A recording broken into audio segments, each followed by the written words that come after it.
पौराणिक कथाओं में माघ पूर्णिमा की महिमा अनेक प्रकार से वर्णित है। इस दिन साधक के व्रत, स्नान, दान, पूजा, कथा श्रवण आदि प्रत्येक शुभ कार्य का सहस्त्र गुणा फल प्राप्त होता है। शास्त्रों में कहा गया है कि जो व्यक्ति श्रद्धा भाव से पुण्य काल में धर्म कथाओं का श्रवण करता है, उसके जन्म जन्मांतर के पाप नष्ट हो जाते हैं और भगवान की कृपा से सभी मनोकामनाएं पूर्ण होती हैं। इस दिन जो व्यक्ति पवित्र नदियों में स्नान न कर पाए, लेकिन अगर वह व्यक्ति सच्चे मन से भगवान की कथा सुन ले, तो वह बिना स्नान किए भी वही पुण्य प्राप्त कर लेता है। प्राचीन समय की बात है, काशी नगरी में दयानिधि नामक एक निर्धन ब्राह्मण रहता था। वह अत्यंत धार्मिक प्रवृत्ति का था और सदैव भगवत भक्ति में लीन रहता था, परंतु निर्धनता के कारण वह भोजन भी बड़ी कठिनाई से जुटा पाता था। फिर भी वह ईश्वर की महिमा पर अटूट विश्वास रखता था और माघ मास में गंगा स्नान और दान पुण्य का विशेष रूप से पालन करता था। एक दिन दयानिधि बहुत ही चिंतित था। उसने सोचा, इस बार माघ पूर्णिमा आ रही है, किंतु मेरे पास तो दान करने के लिए कुछ भी नहीं है। आखिर मैं क्या करूं? उसी रात उसे एक दिव्य स्वप्न आया। एक तेजोमय ऋषि स्वप्न में प्रकट हुए और बोले, वत्स, जो भी सच्चे मन से पुण्य की कामना करता है, उसे ईश्वर अवश्य ही सहायता प्रदान करते हैं। इस पूर्णिमा पर तुम जो भी श्रद्धापूर्वक दान करोगे, वह सहस्त्र गुना होकर लौटेगा। सुबह होते ही दयानिधि ने अपने घर में देखा तो उसे आंगन में कुछ मुट्ठी भर अनाज और पुराने वस्त्र मिले। उसने सोचा, यही मेरी श्रद्धा की परीक्षा है। वह गंगा तट पर आया, स्नान किया और वहां एक भूखे साधु को अपना अन्न और धुले हुए वस्त्र दान कर दिए। जैसे ही उसने यह दान किया, उस साधु का स्वरूप अचानक बदल गया। वह स्वयं भगवान विष्णु थे।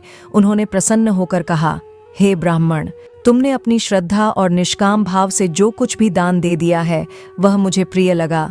अब मैं तुम्हें वरदान देता हूँ कि तुम्हारे घर में कभी अन्न धन की कमी नहीं होगी। तुम्हारे कुल में आने वाली पीढ़ियां भी धर्म का पालन करेंगी।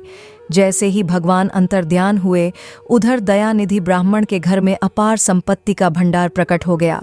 वह केवल धनिक ही नहीं, बल्कि धर्म और सेवा में भी अग्रणी बन गया। माघ पूर्णिमा कथा का श्रवण अमृत समान है।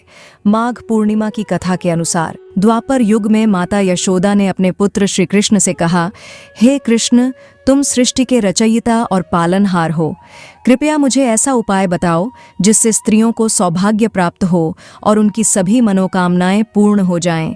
तब श्री कृष्ण ने कहा, हे माता, स्त्रियों को सौभाग्य की प्राप्ति के लिए 32 पूर्णिमा का व्रत करना चाहिए। इस व्रत को करने से स्त्रियों को सौभाग्य संपत्ति मिलती है। यह व्रत अचल सौभाग्य को देने वाला और भगवान शंकर के प्रति मनुष्य मात्र की भक्ति को बढ़ाने वाला है। यशोदा जी कहने लगी, हे कृष्ण, सर्वप्रथम इस व्रत को मृत्युलोक में किसने किया था? इसके विषय में विस्तार पूर्वक मुझसे कहो। श्री कृष्ण कहने लगे कि मैं आपको इसके विषय में विस्तार से बताता हूँ, ध्यान पूर्वक सुनो। इस भूमंडल पर एक अत्यंत प्रसिद्ध राजा चंद्रहास से पालित अनेक प्रकार के रत्नों से परिपूर्ण कातिका नाम की एक नगरी थी। वहां एक धनेश्वर नाम का ब्राह्मण अपनी सुशील और सुंदर पत्नी के साथ रहता था। उनके घर में धन धान्य की कोई कमी नहीं थी, लेकिन संतान न होने के कारण वे दुखी रहते थे। एक दिन एक तपस्वी उस नगरी में आया और उसने सभी घरों से भिक्षा ली, लेकिन धनेश्वर के घर से भिक्षा नहीं मांगी। यह देखकर धनेश्वर ने तपस्वी से इसका कारण पूछा। तपस्वी ने उत्तर दिया, जिसे संतान नहीं है, उसके घर से भिक्षा लेने से मेरे भी पतित हो जाने का भय है, इसलिए मैं तुम्हारे घर से भिक्षा नहीं लेता। तपस्वी की बात सुनकर धनेश्वर ने उनसे पुत्र प्राप्ति का उपाय पूछा। तपस्वी ने उन्हें देवी चंडी की उपासना करने का सुझाव दिया। घर पहुंचकर धनेश्वर ने सारी बात अपनी पत्नी को बताई और खुद वन में चला गया। धनेश्वर ने वन में जाकर चंडी देवी की आराधना की। 16वें दिन देवी ने स्वप्न में प्रकट होकर कहा, हे धनेश्वर, तुम्हें पुत्र होगा, लेकिन वह 16 वर्ष की आयु तक ही जीवित रहेगा। यदि तुम दोनों स्त्री और पुरुष 32 पूर्णिमा का व्रत करोगे तो वह दीर्घायु होगा। तुम्हें प्रातःकाल इस स्थान पर एक आम का पेड़ दिखेगा, उससे फल तोड़कर अपनी पत्नी को खिलाओ। ऐसा करने से तुम्हें पुत्र की प्राप्ति होगी। धनेश्वर ने ऐसा ही किया और उसकी पत्नी गर्भवती हो गई। देवी की कृपा से उसके यहाँ एक सुंदर पुत्र हुआ, जिसका नाम देवीदास रखा गया। उसके माता पिता ने देवी के कहे अनुसार 32 पूर्णिमा का व्रत करना शुरू कर दिया। जैसे ही 16वां वर्ष लगा तो दोनों पति पत्नी बहुत दुखी हुए कि कहीं उनके पुत्र की मृत्यु न हो जाए। उन्होंने सोचा कि अगर उनके सामने यह सब हुआ तो वो कैसे देख पाएंगे।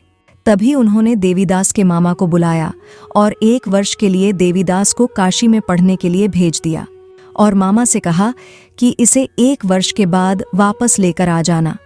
देवीदास अपने मामा के साथ चल दिया। उसके मामा को भी यह बात पता नहीं थी।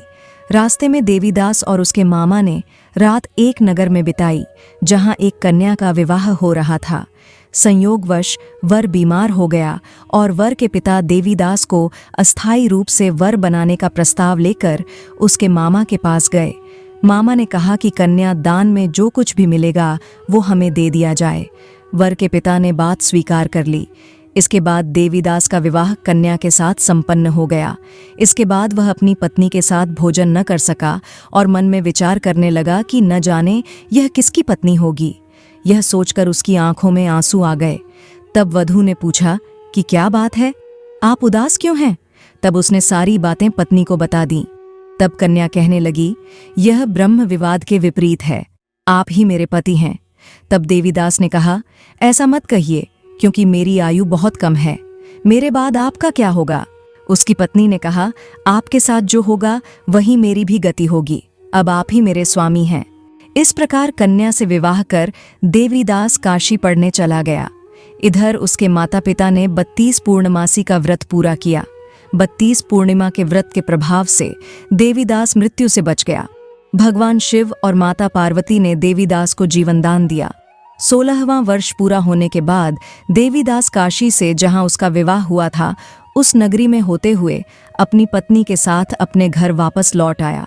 उसे जीवित और अपनी बहू के साथ देखकर माता पिता बहुत खुश हुए और देवीदास अपनी पत्नी सहित माता पिता के साथ सुखी जीवन व्यतीत करने लगा।